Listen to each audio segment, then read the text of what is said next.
जन्म कुंडली इस जातक का जन्म कुंडली है जिस जातक के मल्टीपल टाइम लव अफेयर रहे, रिलेशन रहे और सारे के सारे रिलेशन, सारे के सारे लव अफेयर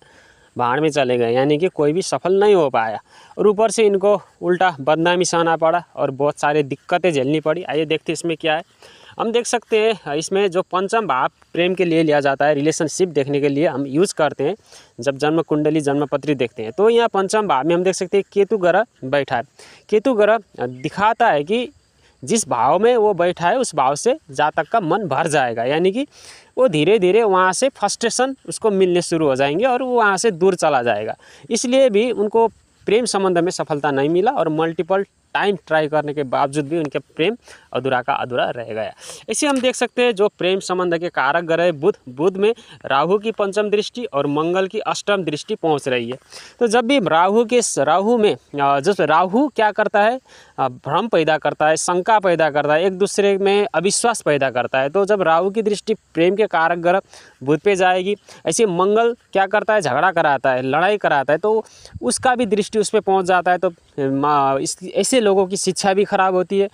प्रेम संबंध खराब होते हैं, दांत की स्वास्थ्य जो दांत में भी प्रॉब्लम आता रहता है और ऐसे मसूड़े पे प्रॉब्लम होती है, दिमागी प्रॉब्लम होता है, यानी कि बहुत सारे प्रॉब्लम से गुजरना पड़ता है। ये कंडीशन इतना अच्छा नहीं माना जाता, तो प्रेम संबंध के लिए भी बहुत ही हानिकारक माना जाता है। और ऊपर से हम देख सकते हैं पंचम से पंचम, यानी कि भाव सिद्धांत लगा के हम देखेंगे तो यहाँ पर भी केतु का दृष्टि पहुँच जाता है और शनि की सप्तम दृष्टि पहुँच जाता है, यानी कि पंचम से पंचम भाव भी पीड़ित है,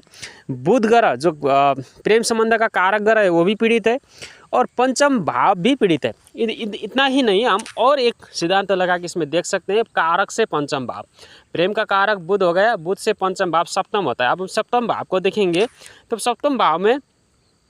सप्तम भाव का स्वामी बुध जो है, बुध तो मंगल और राहु की दृष्टि से पीड़ित ही है ना। तो इससे भी पता चलता है कि किस तरीके से हमको यहाँ पर भाव पीड़ित देखने को मिलता है। और सप्तम भाव में राहु की दृष्टि पहुँच रही है तो फिर सप्तम भाव भी पीड़ित है, यानी कि सप्तम भाव विवाह की भाव भी पीड़ित है, प्रेम का कारक ग्रह बुध भी पीड़ित है, बुध से पंचम भाव भी पीड़ित है, पंचम भाव भी पीड़ित है, पंचम भाव का स्वामी पंचम से पंचम नवम भाव भी पीड़ित है, यानी कि चारों तरफ से कन्फर्मेशन मिल रहा है कि प्रेम में दुख मिलेगा, इसका रिलेशनशिप अच्छा नहीं रहेगा, इनकी कर्म अच्छी नहीं है। और ऊपर से एक चीज़ हमें यहाँ देख सकते हैं, प्रेम भाव का स्वामी अष्टम भाव में जा रहे हैं, अष्टम भाव पाप का भी है,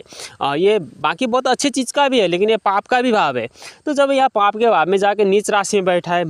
चंद्रमा की कर्कट राशि में बैठा है, नीच राशि में बैठा है, तो यहाँ पे मंगल अच्छा परिणाम नहीं दे रहा है और हो सकता है शारीरिक भूख शांत करने के लिए इन्होंने प्रेम संबंध एक दो स्थापित किए होंगे और उसकी दुष्परिणाम स्वरूप बाकी प्रेम संबंध भी असफल रहे होंगे, क्योंकि बात ये जो है ना, श्रृंखला जुड़ता चला जाता है, एक से दूसरा, दूसरा से तीसरा और ये बिगड़ता जाता है। तो ऐसे लोगों को इस चरित्र को संभाल के रखना चाहिए और लड़कियों के पीछे ज़्यादा नहीं भागना चाहिए, हो सके तो शादी करके अच्छी सी घर बसाना चाहिए। Thank you for watching my video.